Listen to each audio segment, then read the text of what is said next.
Hola amigos, bienvenidos a otro sábado cultural, con el cual espero entretenerlos, informarlos, recordarles temas interesantes que se les han pasado por alto, se han olvidado, eso. Y antes de empezar, les recuerdo el tema de Ignacio, la criatura que está esperando que usted ayude a su papá, mandando algunos pesos, 3 lucas, 5, 10, lo que usted pueda, lo que usted quiera, a la dirección que aparece acá a mi lado, a veces a mi derecha y a veces tapándome casi entero. Ahí está la cuenta del papá, de Joaquín, para que este niño que no ha contado con ayuda estatal por ningún lado, parece que habría que ser una fundación con Ignacio, necesita la ayuda de los privados, de nosotros, de esta iniciativa, de este canal de YouTube, y hay otras iniciativas también que están funcionando en paralelo. Entre todos estamos haciendo un aporte para que la familia pueda costear los inmensos gastos que significa mantener a esta criatura con vida. Segunda cosa, esta noche, sábado en la noche, a las 20:30, en la Casa del Jamón, tenemos una vez más un fantástico espectáculo de flamenco. Les quiero recordar lo que ya les dije, en el sentido que cada vez está yendo más gente, está creciendo el público que asiste a los espectáculos de flamenco, y por lo tanto, si está interesado en tener una noche distinta con sus amigos, con su familia, comiendo rico, bebiendo, picando charcutines, imagínense la Casa del Jamón, hombre, que las charcutines, ¿qué les digo? Y al mismo tiempo viendo y escuchando el espectáculo, qué mejor panorama de sábado en la noche, porque es en la noche, 8:30, esa es la hora en que se les cita a todos ustedes. Así que, si están viendo este programa temprano, vayan ya, llamando y reservando mesa, amigos. Vayan reservando mesas. Y continúo con mi libro, ya saben, este y otros que están por acá. ¿Para qué? No sé, bueno, se los muestro todo. Insurrección, no sé si quedan ejemplares de esto, parece que sí. Julio César, Tsunami, Tsunami, Revolución e Insurrección forman una especie de trilogía que yo nunca planeé que fuera a existir. Cada uno de estos libros lo escribí pensando en el libro, en un producto autónomo. Cuando escribí Tsunami no tenía idea de lo que iba a pasar. O sea, no tenía idea que iba a terminar produciendo libros por mi cuenta, no tenía idea de lo que me traía al futuro, pero sí me di cuenta de lo que le venía al país, y eso está ahí ya en Tsunami. Luego ocurrió la insurrección, y la examiné, la estudié, la pensé, y en un par de días ya, ¿qué? De un día para otro, un día domingo creo que saqué el primer programa de YouTube acá, un par de días después que esté yo todo diciendo esto es una insurrección, señores, y después me dediqué, en un par de meses después, a escribir con detalles el asunto. Y bueno, ahora estamos en la revolución, un grupo de personas, generaciones jóvenes básicamente, pero también izquierdistas antiguos, están intentando nuevamente lo que intentó Allende, lo que han intentado otros, de llevar a cabo una revolución, pero esta vez una revolución de un calibre, de una dimensión todavía mayor que las típicas y clásicas, y hasta el momento les ha fracasado, ha sido un fracaso, eso que yo llamo anatomía de un fracaso. Pero en fin, está todo por verse, quién sabe si incluso termino escribiendo un cuarto libro. Y a propósito de muchas cosas, a propósito de lo que les contaba, me parece que ayer, en el sentido que en Rusia están al borde del abismo, si es que no se están empezando a caer ya por él, pensando en lo que ocurrió a medias, pero ocurrió en Chile, se me ocurrió el tema del colapso. El colapso, amigos míos. Colapso. Palabra que se usa bastante y a veces no se define bien. Y uno escucha cajeras en el supermercado que no lo pueden atender. Uno dice, colapsó el sistema. Bueno, mucho con el colapso. Bueno, pero ¿qué es lo que es un colapso? Fíjense que antes de empezar a meditar por mi cuenta y tomar nota de lo que yo quería decirles y contarles, hice el ejercicio de revisar qué es lo que dicen de la palabra colapso, el concepto colapso, todos los libros de referencia que tengo, que no son pocos. La Enciclopedia Británica, otras enciclopedias que tengo 2 o 3 más, diccionarios, incluso citas. Tengo muchos libros, aunque distintas personalidades importantes del mundo de las letras o de la ciencia sobre algún determinado tema han dicho algo interesante que ha sido recopilado y publicado en estos libros de citas, y prácticamente no encontré nada, me encontré bastante curioso, salvo por supuesto la definición de diccionarios, eso está, y ahí aparece el colapso como, tiene varias acepciones, como por supuesto, como la caída inesperada, súbita, de todas las partes de algo, se derrumba entero algo, como cuando dice una casa se vino abajo, podríamos decir colapsó, todo se vino abajo, al mismo tiempo e inesperadamente. Eso es un colapso. No necesariamente todo se cae en un colapso. Por ejemplo, en una casa puede decir se vino abajo el techo completo, no toda la casa, pero el techo. Depende de dónde fijemos, dónde definamos el objeto que colapsó. El hecho es que es una caída, es un derrumbe, es un desmoronamiento. Y por lo tanto tiene aplicación en muchos campos, de una persona que de pronto se cae muerta, si se muere de golpe, se puede decir que colapsó, aunque no es exacto porque puede caer muerta por un ataque específico de algo del corazón, por ejemplo, que no es un colapso de todo su organismo. A veces los médicos, cuando se nos muere un familiar muy viejito, que estaba lleno de enfermedades, dicen, bueno, le fallaron todos los sistemas orgánicos, eso es un colapso. Y hay colapsos sociales también. Hay colapsos en los cuales una sociedad en su conjunto, incluso una civilización, se desmorona en muy poco tiempo. No tan rápido como se cae una casa, pero en muy poco tiempo un enorme sistema de relaciones sociales, políticas, económicas, culturales, en cuestión de meses o años, se desploma. Eso es un colapso. Y entre paréntesis, el origen etimológico que también investigué, la palabra colapso es una palabra latina, colapsus. Co y lapsus separados por un guión, que significa algo así como un grupo de personas que al mismo tiempo se separan de una religión, de una creencia. Bueno, ustedes saben que las palabras tienen vida y sus significados van cambiando, se van enriqueciendo, a veces se van empobreciendo. Ahora, vamos a centrarnos en los colapsos sociales. Un colapso es un derrumbe muy rápido, más o menos imprevisto, por lo menos del momento exacto en que ocurre, en que se cae todo, o casi todo, pero ha sido preparado por un largo periodo de deterioro de sus pilares de sustentación, llamémoslo así, a lo largo del tiempo, a veces imperceptiblemente, a veces un poco más notoriamente, pero pasan los días, pasan los meses, pasan los años, este proceso continúa y todo en apariencia parece seguir igual. Es lo que yo he dicho aquí 1000 veces que ocurre en los procesos sociales, y de hecho, en uno de los libros que aquí, el primero de Tsunami, tiene que ver con eso, con los primeros elementos que empezaron a descomponer y que me prever que venía un proceso revolucionario, pero que en el momento en que se estaban ocurriendo esos procesos, todo parecía normal, nada iba a ninguna parte, y por eso cuando yo hablaba de que venía una revolución se reían en mi cara. Porque ¿revolución dónde? ¿Dónde están las guillotinas? ¿Dónde están las multitudes en las calles? Bueno, las multitudes en las calles llegaron finalmente, ¿no?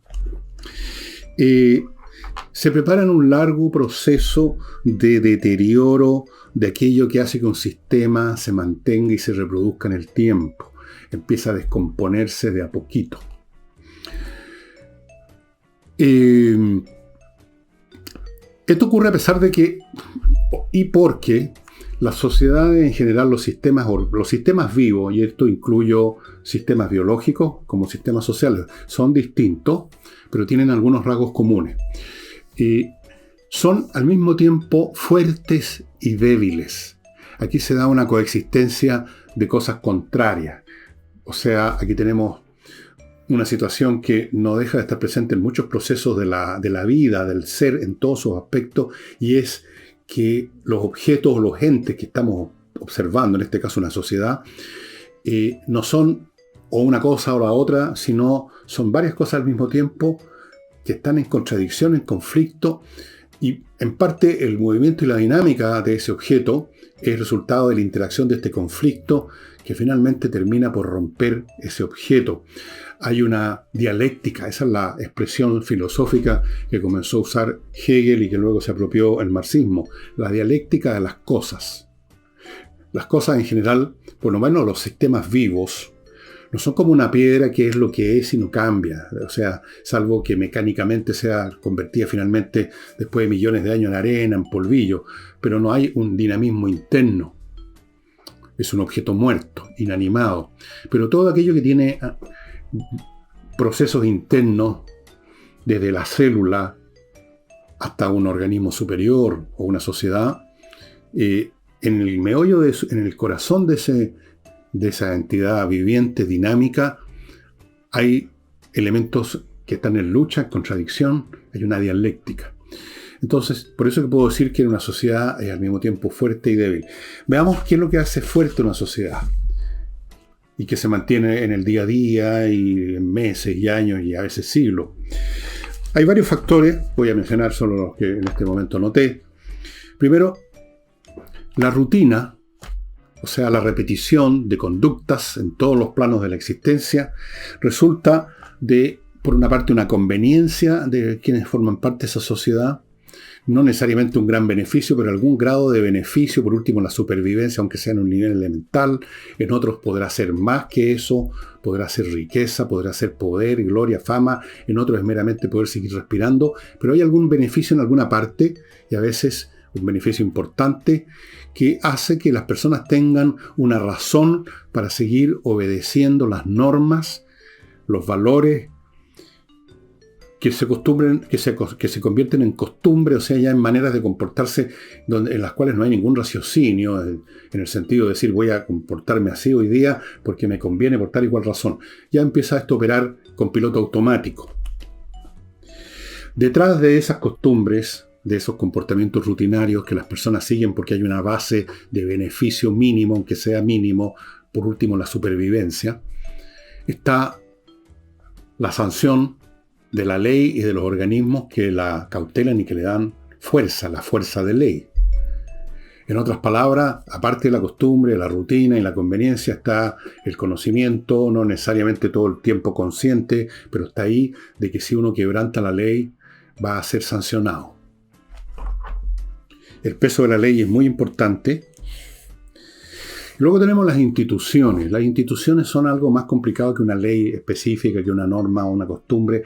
Es un sistema dentro del sistema. Es una articulación de normas, de procedimientos y de mecanismos sociales que hacen que ciertas actividades en su conjunto operen de cierta manera. Por ejemplo, detenerse ante una luz roja es una norma específica. El sistema político es una institución. Ahí hay muchas normas que están entrelazadas y vinculadas unas con otras. ¿Cómo se eligen las autoridades? Mediante votación o mediante otro sistema. ¿Cuánto duran en sus cargos? ¿Cuáles son los mecanismos de control? ¿Cuáles son las reglas que imperan para tal o cual cosa? Para graduar, para evaluar el rendimiento de los funcionarios. De las organizaciones que forman parte del Estado. Todo es un montón de cosas interrelacionadas, formando un conjunto articulado y coherente. Eso ya es una cosa bastante más potente. Las instituciones económicas tienen que ver con las normas que regulan la propiedad privada, por ejemplo, las normas que regulan los intercambios económicos, las leyes que puedan existir sobre los salarios o las imposiciones, las cotizaciones. Todo eso constituye un conjunto de normas, leyes y protocolos articulados en función de la tarea de la producción y la distribución de la riqueza. Entonces, estamos en este marco de instituciones, de normas, de valores, de costumbres que conductas que se han convertido en costumbres, sancionados por la ley. Detrás de ello está el fantasma de la sanción, la cárcel, lo que sea. Y fuera de eso hay un grado de conveniencia por el cual, digamos, seguimos en esta situación, seguimos haciendo lo que hacemos todos los días. Esos elementos cuando están presentes y operan con un grado, aunque sea mínimo de eficiencia, hacen que la sociedad todos los días, por así decirlo, se reproduzca. Cada mañana, cuando los chilenos o los habitantes de este planeta se levantan para iniciar sus tareas, se podría decir, se recrea la sociedad en su conjunto. Vuelven a conducirse las personas unas con otras en los distintos aspectos, como siempre, y ese conjunto de conductas, como siempre, en todos los planos, es la sociedad. Eso es la sociedad. Esa malla enorme de interacciones sociales siguiendo una pauta, un patrón. y todos los días se recrea. En la noche muere para mucho, la sociedad desaparece, entramos al mundo de los sueños, etc. ¿Y cuáles son los factores de debilidad ahora? Porque coexisten. Bueno, muchos, pero vamos también aquí a tomar algunos solamente, por supuesto. Este no es un curso, ni soy yo capacitado para darlo, de sociología o ciencias políticas. Primero, hay un problema eterno que se hace más notorio, más desnudo y más problemático en algunos tipos de sociedades que en otras, donde parece actuar esto como un automatismo, y es cómo se transfiere de una generación a otra este bagaje de costumbres, leyes y valores. Ahí está el sistema, llamémoslo educacional en su conjunto, que incluye la formación dentro de la familia extendida, la familia nuclear. Si hay algunas instituciones de educación privada o pública, ahí también hay una transmisión no solo de conocimientos específicos, sino que de valores, de costumbres. Por ejemplo, cuando yo era niño en el colegio, en forma expresa había un curso que se llamaba Educación Cívica, donde se nos enseñaban un montón de cosas relativas al organismo social, a la política, a las conductas, un montón de cosas. Había un curso incluso que se llamaba Lecciones de Cosas, miren el nombre curioso, que lo daban en preparatoria, lo que ahora es educación básica, consistente en costumbres de tipo personal doméstico, de higiene personal, me acuerdo algunas de ellas, que en la noche cuando uno duerme tiene que dejar una ventana abierta y sacar los floreros, por ejemplo, porque, etc. Bueno, eso es un tema problemático en el sentido de que no hay ninguna garantía de que esta transmisión de una generación a otra, de padres a hijos, funcione bien. Puede no funcionar bien. Pueden haber dificultades. Esas dificultades crecen a medida que la sociedad se hace más complicada. Porque al hacerse más complicada, aparecen más posibilidades de cambios del entorno económico, político, social, valórico. Hay contacto con otras sociedades, llegan nuevas ideas, nuevas modas, lo que sea. Entonces, todo eso influye también en estas generaciones que se están formando y van produciendo, por así decirlo, mutaciones genéticas de la cultura, de la mentalidad. Luego tenemos problemas con el sistema económico. Un sistema económico, mientras más complejo, mientras más sofisticado, es más frágil, porque entonces depende de más mecanismos que pueden fracturarse, romperse o deteriorarse, porque a su vez esos mecanismos están relacionados con otros mecanismos y con el medio ambiente, y mientras más complicada una máquina, como ustedes lo entienden intuitivamente, tiene más piezas, y si tiene más piezas hay más posibilidades que desgastándose una suenen todas las demás. Lo que pasa en un motor de un auto, basta que una bujía esté mala, una bujía y ya tenemos problemas. Basta que se descargue la batería y el auto simplemente no anda y todas las demás piezas no pueden funcionar, y así sucesivamente. Se hace más frágil. Al mismo tiempo, esa mayor complejidad le da mayores capacidades de adaptación al medio ambiente, de manera tal que aquí, una vez más, como ustedes ven, coexisten la fragilidad con la fortaleza. Porque el ser capaz de transformarse ante nuevas situaciones es una fortaleza. Pero a veces no es posible transformarse en un sentido creativo, sino que se produce simplemente una transformación para abajo. La transformación para abajo es el desplome, la destrucción. De hecho, este historiador llamado Arnold Toynbee, que escribió una enorme obra llamada Estudio de la Historia, tenía esta teoría de que las civilizaciones enfrentan en un momento dado un challenge, un desafío, y si no lo pueden, no tienen las capacidades internas para creativamente resolverlo y saltar a un nivel superior, o como quieran ustedes evaluarlo, entonces esas sociedades van a entrar en problemas. Y ese problema se va a tratar de resolver de distintas maneras que no son creativas y que conducen eventualmente a la momificación de la sociedad. Se congela como en una postura que no se puede mover, trata de sostenerse así como está, y eso produce que tarde o temprano el asunto se derrumbe porque no se puede adaptar, se inmoviliza, se pierde capacidad de adaptación. El orden económico, entonces, mientras más complicado, más frágil. Lo estamos viendo ahora. Ustedes saben lo que pasó con la pandemia. Se desplomaron buena parte del comercio internacional Y eso generó inmediatamente problemas en todo el sistema, hasta el día de hoy.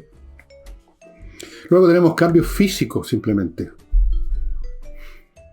Sobre todo esto es grave para sociedades más simples que tienen menos medios para resolver problemas que se presentan en su locación física, ya sea intercambiando con otras sociedades que están en otra locación física que no tiene el problema, mediante los productos que produce porque es más sofisticada y tiene algo más que mera agricultura, por ejemplo.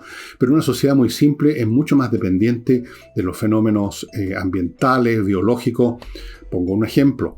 En la antigüedad clásica, cuando la medicina era realmente muy primitiva, cuando no había ningún conocimiento acerca de los temas de la microbiología, no tenían idea que existían las bacterias, los virus, no había maneras de resolver esto.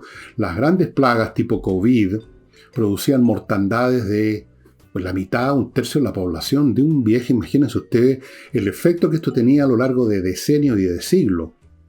Buena parte de la historia humana, y eso no suele considerarse, está afectada por estas brutalidades de las cuales no tenemos ningún control. Otras sociedades han colapsado simplemente porque se derrumbó la agricultura debido a una sequía prolongadísima, lo que le pasó a las culturas que estaban en lo que ahora es Nuevo México, en Estados Unidos. Otras han fracasado por cambios climáticos de otro tipo.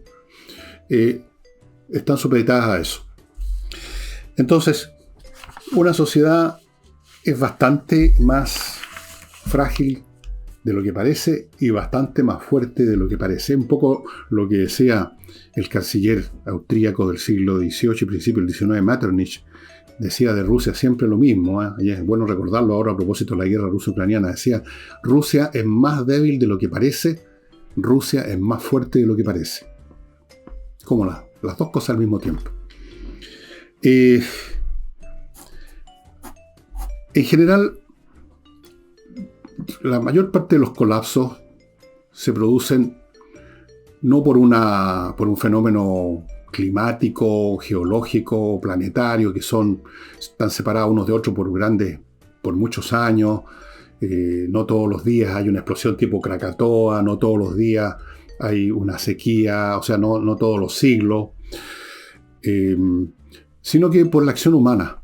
La acción humana en el seno del sistema social mismo es la que va acumulando en forma al principio casi invisible y cambiando, generando condiciones nuevas que inevitablemente van debilitando las condiciones que hacen que esta sociedad sea lo que es ahora. Les podría dar millones de ejemplos, algunos que son casi banales y dirían no tienen mucho sentido, pero antes de entrar a esos ejemplos, ustedes me van a permitir que les recuerde a mi sponsor del día sábado, partiendo por Oxinova, el polvo mágico, porque realmente es increíble la magia que hace este polvito, que termina con los malos olores. Usted abre esto, como cualquier de estos sobres como de sopa, lo echa en una cacerola, pongamos con 1 litro, 1,5 litros, lo deja ahí el polvito un tiempo, aquí está todo explicado, y sin que usted lo vea, se desarrolla una colonia de bacterias aeróbicas. Entonces usted va con esta agua y la vierte, ya sea toda, aparte o vaporiza en algún lugar para agarrar una extensión mayor, allí donde están los malos olores. ¿Y qué ocurre? Que estas bacterias destruyen a las que producen los malos olores, porque los malos olores no se producen solos, son resultado de la descomposición.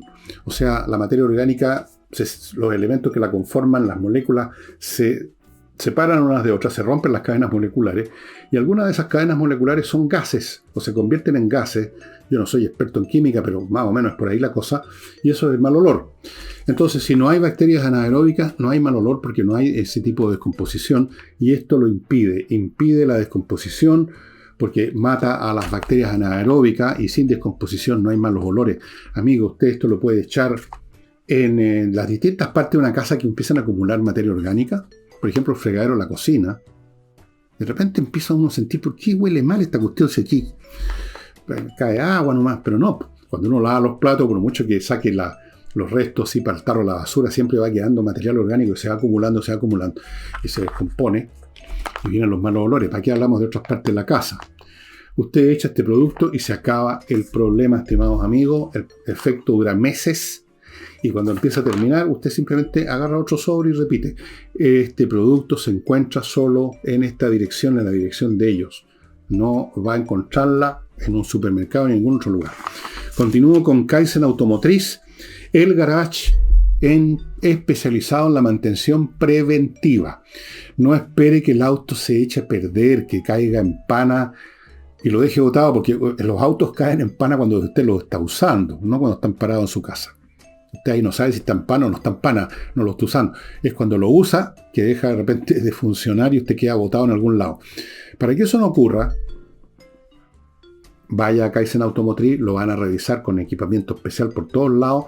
Si tiene algún problema que estaba empezando a insinuar, si usted no había notado o no le había dado importancia, lo van a detectar y van a poner el parche antes de la herida. Kaizen Automotriz. La alergia. Continúo con Climo.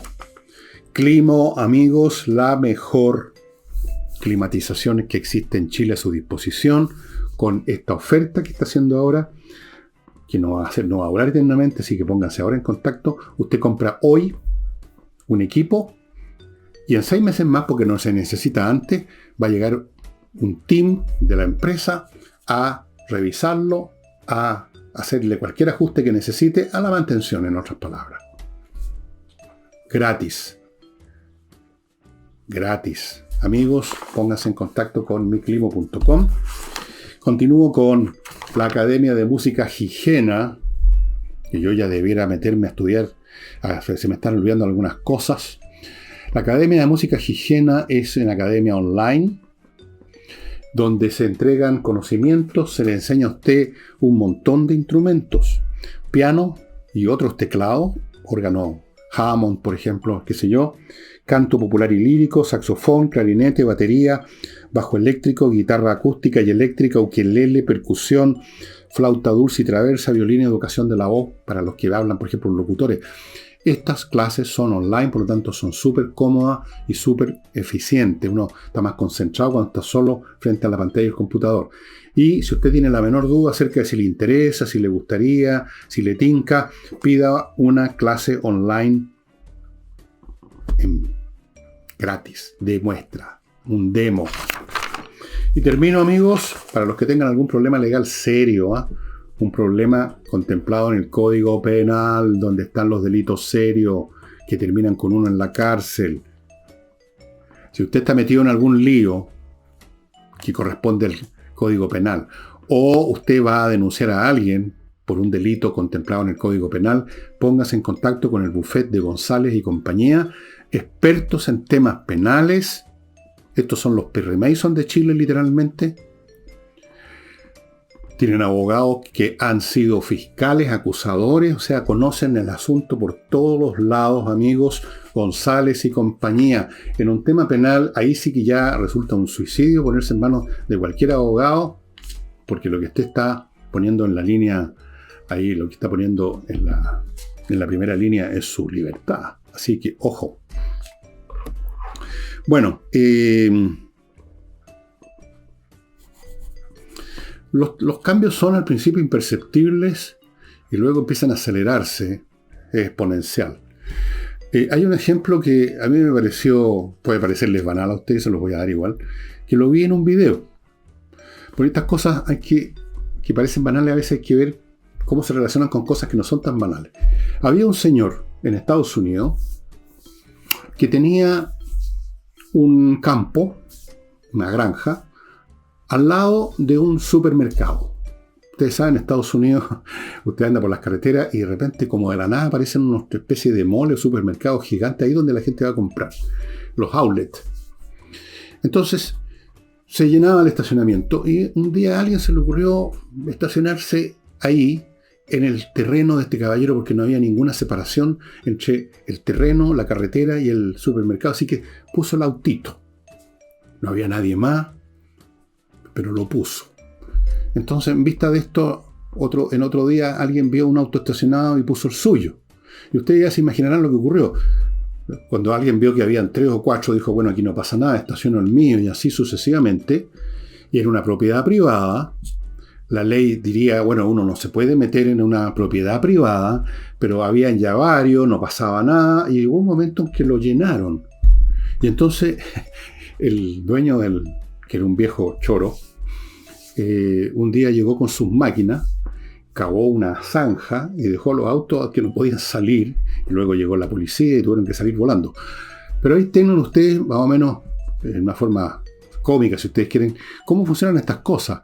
La primera infracción, la primera ocupación del terreno, digámoslo así, toma tiempo. La gente sigue obedeciendo la costumbre que estacionar en el supermercado, eso es un terreno privado, no hay nadie, no me meto, me pueden sancionar. Pero luego se mete uno o dos cometen esta sanción, no pasa nada, cometen, digamos, esta infracción y no hay sanción. Entonces, bueno, qué ventaja más grande, ya no tengo que preocuparme de estacionar, tengo todo este espacio, ¿entienden? Y se va produciendo acumulativamente, y ya lo estamos viendo en Chile, por ejemplo, en ese nivel también, en el comportamiento de los conductores. Ustedes van a notar, fíjense la próxima vez que manejen, que hay cada vez más gente que está atreviéndose a romper normas que antes nadie se atrevía por el miedo a la sanción, pero ven que no hay sanción porque hay menos carabineros, pero los carabineros están en otra situación ahora, hay una sensación de impunidad, y entonces empieza a crecer, y de la noche a la mañana ya todo el mundo está haciendo lo que se le da la gana. Bueno, ese proceso ocurre en plano mucho más importante después, pero empieza así, o empieza en zonas que son las que investigué precisamente en mi libro Tsunami, en zonas donde no se están jugando la subsistencia de las instituciones que son los pilares de la sociedad. Los temas de discusión, los temas valóricos, que si podemos o no podemos, puede existir o no el divorcio, que es una cosa que por último no va a echar abajo la economía ni nada. Y ¿se acuerdan ustedes de las tremendas discusiones? Que el divorcio, que no el divorcio, que la religión, que la cacha de la espada. Después el tema con los homosexuales también parecía un tema meramente algo como estratosférico, de una cuestión de costumbre o de percepciones, de cómo debemos tratar a personas que tienen otra sexualidad. Esos fueron los terrenos que se empezaron a ocupar al principio, pero luego estas cosas van creciendo y ustedes ven que no solo en ese plano, estamos ahora con una actitud mucho más, ¿cómo llamarla? Más audaz, agresiva, militante de estos sectores, y esto se transfirió también a otros planos y finalmente tenemos lo que tenemos, donde hay grupos que quieren simplemente cambiar todas las instituciones del país, ¿o no? Entonces, ¿qué tiene que ver el colapso con eso, dirá usted? Bueno, tiene que ver porque si un sistema de convivencia, por ejemplo, lo que llaman acá en Chile el modelo neoliberal, es cambiado, en el fondo lo que se está diciendo es que el sistema neoliberal colapsó. Y en este momento el sistema neoliberal no ha colapsado, pero está en un proceso que lo conduce eventualmente, esa es la dirección, al colapso, porque se derrumbarían sus pilares fundamentales. No quiero entrar en un programa como lo de la semana, pero ustedes me entienden a lo que voy. En otras palabras, el derrumbe institucional se prepara con un proceso largo de deterioro de sus normas fundamentales, de sus valores, de sus instituciones, en un proceso que al principio es casi invisible, imperceptible, o no se le da importancia. A los problemas cuando están en su fase inicial no se les da importancia, como las enfermedades. Uno tiene una pequeña molestia y no le da importancia hasta que ya te lo tienen que a uno llevar en una camilla al hospital. Se van produciendo, se van acumulando las externalidades, como dicen los economistas, y llega un momento en que desde el punto de vista cuantitativo se llega a un grado que produce el cambio cualitativo, que en este caso es el desplome. Es como en un incendio. A veces un incendio parte de un cortocircuito. Ustedes van a decir, ¿cómo es eso? El cortocircuito significa que hay una chispa, una energía que se está acumulando, que está generando calor, y llega un momento en que ese calor logra iniciar un fuego en una parte, en alguna madera, en algún lado, y eso después crece, y de pronto, de una chispita insignificante, tenemos un edificio envuelto en llamas. Así son los procesos, y por esa misma razón, no suelen verse a tiempo. La gente prefiere, incluso si sospecha que hay algo que no está bien, prefiere meter la cabeza en la arena como los avestruces y no ver. porque es incómodo ver lo que viene, es incómodo salir de la rutina y hacer esfuerzos curativos, aunque sean menores, para evitar que la cosa se complique, tomar medidas. Y de hecho, hoy en día, o en algunos momentos en el discurso, en el debate público, político, más de alguna vez alguien menciona que estamos viviendo situaciones que debieron haberse resuelto mucho antes y no se hicieron. En los temas de la ISAPRE, por ejemplo, en Chile se dice que muchas veces en el pasado, hasta 10 años para atrás o más, se plantearon situaciones que tenían que modificarse en algún grado para que no hubieran problemas eventualmente, pero no se hizo nada porque era incómodo, porque no convenía, algunos estaban interesados en que las cosas fueran como estaban, y entonces se van acumulando los problemas hasta que explotan, hasta que se produce el colapso.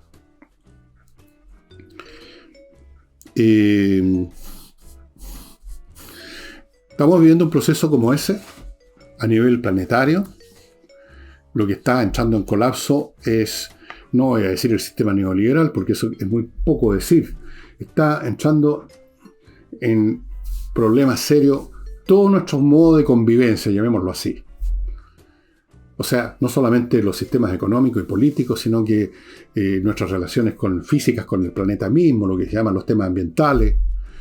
Y esto está sucediendo por un proceso también de acumulación gradual que se fue produciendo a lo largo de todo el siglo XX. Por ejemplo, el crecimiento de la población, más y más y más, que genera efectos en todo orden de cosas. Más demanda de materias primas o de recursos de la tierra para alimentar a más gente. Gente que además no solamente quiere comer, sino que quiere otras cosas que hay que producirlas. Después están los temas de lo más complejo que se hace en la sociedad, el anonimato que crece y destruye las capacidades de transmisión cultural, de formación de la nueva generación. Bueno, el puro fenómeno del crecimiento de la población ha sido muy decisivo. Pero hay otros también. El tema del clima, que algunos achacan a la acción humana por la emisión de gases de invernadero, puede ser, puede no ser. El hecho es que estamos viviendo una de estas etapas en que los deterioros que se fueron acumulando a lo largo de todo el siglo XX, a partir, diría yo, del final de la Segunda Guerra Mundial, han llegado a un grado de importancia que ya se han hecho notorios en todos estos niveles, políticos, económicos y ambientales, y nos está acercando al colapso. Y el colapso en estos asuntos a veces puede tomar una forma muy trágica y muy tétrica, que es la guerra. La guerra es el capítulo final de los colapsos en muchos casos, en otros no, pero en muchos casos el colapso es la guerra. Por ejemplo, el mundo de la Belle Époque, el mundo globalizado del siglo XIX, a partir de la mitad para adelante del siglo XIX, con su revolución industrial, con nuevas invenciones que aparecían todos los días, también acumuló deterioros políticos, económicos, geopolíticos, que terminaron con el desplome de ese mundo en la forma de la Primera Guerra Mundial. Y yo creo que nos estamos encaminando más o menos a lo mismo en este momento. Por supuesto, nadie quiere aceptarlo. Cuando uno estudia o lee lo que dicen distintos analistas, hay muchos de ellos que ustedes pueden ver en canales de YouTube, todos tratan de encontrar una salida. No, si nosotros vamos a evitar eso, nosotros no vamos a caer en la trampa de Tucídides, nosotros no vamos a entrar en guerra con China, la diplomacia va a triunfar, el problema con las armas nucleares va a impedir que lleguemos más allá. Puede ser, pero puede no ser también. Antes de la Primera Guerra Mundial se decían cosas muy parecidas. Yo les he contado muchas veces que un señor publicó un libro diciendo que era imposible una guerra mundial. Lo publicó un año antes de la Guerra Mundial, porque era tal la interrelación económica entre los países europeos que era imposible imaginar que esto pudiera ocurrir. Y esto sería todo por ahora, por el momento. Permítanme una pequeña pausa para atender algo y les voy a mostrar un retorno, perdonen. Este libro, que se lo he mostrado en otras oportunidades, Colapso, que está en castellano, de Jared Diamond, es un buen compendio de distintos tipos de colapsos civilizacionales completos, amigos, que parten, como alguna vez les he contado, con el colapso de la sociedad y la cultura de la isla de Pascua. ¿Por qué se derrumbó esa cosa cuando llegaron los europeos? Habían 4 o 5 pelagatos ahí viviendo. ¿Quiénes construyeron entonces estos monumentos? ¿Cómo se llaman estos monos? Eso ocurre mucho cuando se llega a la ruina de una sociedad, una civilización que estuvo un momento brillante, un momento de expansión, y se encuentra con unos pocos picantes que andan en medio de las ruinas, y uno dice, ¿y estos son los descendientes los que crearon esto? ¿Cómo fue? ¿Qué pasó? Bueno, aquí están las distintas formas de colapso muchas de ellas relacionadas con el medio ambiente físico que puede sufrir una sociedad, estimados amigos. Yo creo que la sociedad mundial, o por lo menos Occidente, está en camino bastante avanzado hacia un colapso. Yo no veo cómo se podría evitar, yo creo que es inevitable. Nunca he visto que, ni siquiera en asuntos menores, familiares, de grupos pequeños, cuando se ven venir los problemas, cuando se llegan a ver venir, que no es siempre, cuando se toman medidas a tiempo, cuando los seres humanos están dispuestos a asumir costos cuando todavía no está el problema absolutamente encima. Va como contra la naturaleza humana, ¿no es así? Uno quiere mantenerse en el estado en que está y patea el tarro. Va pateando el tarro hasta que el tarro ya no se puede patear más y viene el problema y ahí uno se arrepiente. ¿Por qué no? ¿Por qué no tomé medidas a tiempo? Nunca se toman medidas a tiempo. Espero que no sea así, pero Civilizaciones completas. Otro libro que les recomiendo a los interesados ya más a fondo en este tema es un libro que se llama 1177 a.C., el año en que la civilización colapsó. Se refiere a la civilización que existió, una globalización casi que existió en la zona del Mediterráneo en siglos previos a 1177 a.C., la Edad de Bronce que se llama. Ahí estaban involucradas una serie de sociedades en un activo y muy intenso comercio, relaciones diplomáticas, culturales, y de repente todo eso se vino abajo. Y el estudio que hace Eric Klein, ustedes pueden encontrar este libro en papel y creo que también en Kindle, en Amazon, es muy interesante. Los interesados en este específico colapso, no ya de una sociedad, sino que de una entera civilización. Eso, bueno, esto hasta el tema de la caída del Imperio Romano, que es la civilización de la antigüedad clásica entera la que se cae con el Imperio Romano. El Imperio Romano fue la última encarnación de una entera civilización, la antigüedad, la que predominó básicamente en la zona del Mediterráneo y que se expandió un poco hacia el este y un poco hacia el oeste, llegó hasta las Islas Británicas, en el este llegó, en algún momento llegó hasta la India con las conquistas de Alejandro. Todo eso se derrumbó finalmente con el Imperio Romano. Bueno, hay millones de libros sobre ese tema que no se los voy a mostrar porque se los he mostrado algunos de ellos con ocasión de otros programas. Y entonces, amigos, eso sería todo. Para mañana, domingo, les voy a ofrecer un programa de media hora, como de costumbre, con un escritor muy importante que ya les mencioné que era muy posible que lo hiciera, Charles Dickens. Probablemente muchos de ustedes han leído más de algún libro de él, pero escribió muchísimo y tiene una historia, una vida muy interesante el hombre. Charles Dickens, un hombre brillantísimo, genial. Y eso sería todo por ahora, estimados amigos. Nos vemos mañana. Bueno, si Dios quiere o si ustedes quieren, no sé, pues, vean. Ya, nos vemos, chao.